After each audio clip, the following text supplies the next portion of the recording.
नमस्कार, एस्ट्रो ज्ञान चक्र चैनल में आपका स्वागत है। आज हम आपको बताने जा रहे हैं पुराणों के कुछ रहस्य जो शायद आप जानते हों या ना जानते हों। अक्सर आपने देखा होगा कि हमेशा चंद्र ग्रहण पड़ता है या सूर्य ग्रहण जब भी पड़ता है तो उस समय दान नहीं किया जाता। कोई भी पूजा पाठ करना या दान करना निषेध कहा गया है। ऐसा क्यों है आखिर? इसके पीछे क्या रीज़न है?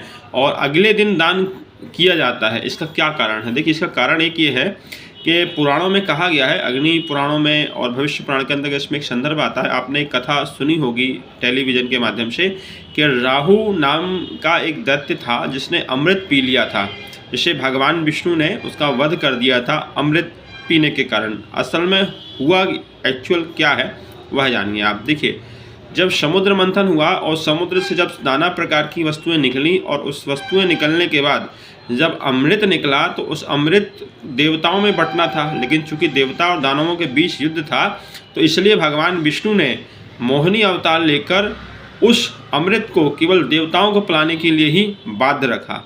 इसी बीच में राहु, जो बहुत मायावी कहलाता है, अंतर्यामी कहलाता है और चतुर, चालाक और कपटी भी कहलाता है, इसे हर चीज़ का आभास हो जाता है पहले से ही कि कब कहाँ क्या हो रहा है।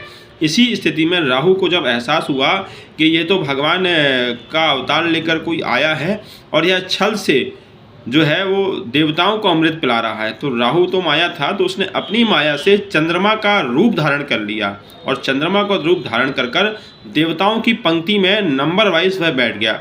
जब जैसे ही मोहिनी अवतार धारण किए भगवान विष्णु ने, अमृत पिलाने की बारी आई तो जैसे ही उन्होंने राहु को अमृत पिलाना चाहा, तुरंत चंद्रमा ने देखा कि अरे मेरा ये दूसरा रूप चंद्रमा का कैसे बैठा है, मैं तो यहाँ बैठा हूँ। तो तुरंत उन्होंने भगवान विष्णु को टोका कि प्रभु, ये तो कोई छल कपट मायावी राहु दैत्य है जो अमृत पान कर रहा है। और उसी समय राहु केवल एक घूंट अमृत ही पी पाया था, अर्थात गले तक पहुँच पाया था, और तुरंत भगवान ने चंद सेकंडों में उसका सर जो है अलग कर दिया। धड़ से अलग कर राहु के दो भाग हो गए, एक भाग केतु बना और एक भाग राहु बना।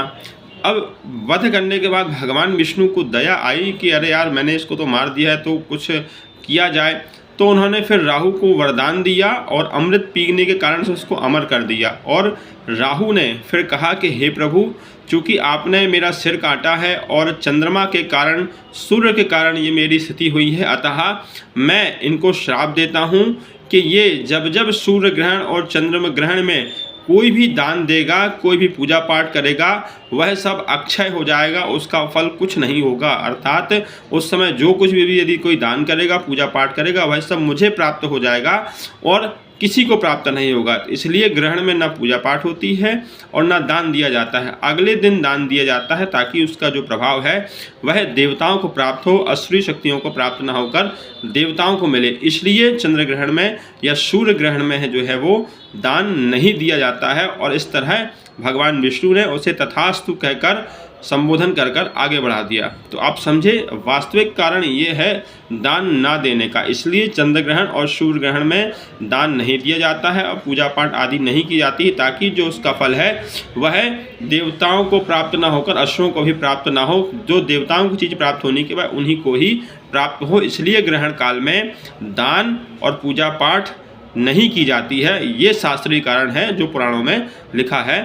धन्यवाद। यदि आपको वीडियो अच्छी लगे तो लाइक शेयर करिएगा और बेल आइकन की बटन जरूर दबाइएगा, और नई नई जानकारी प्राप्त करने के लिए आप मुझसे जुड़े रहें। धन्यवाद।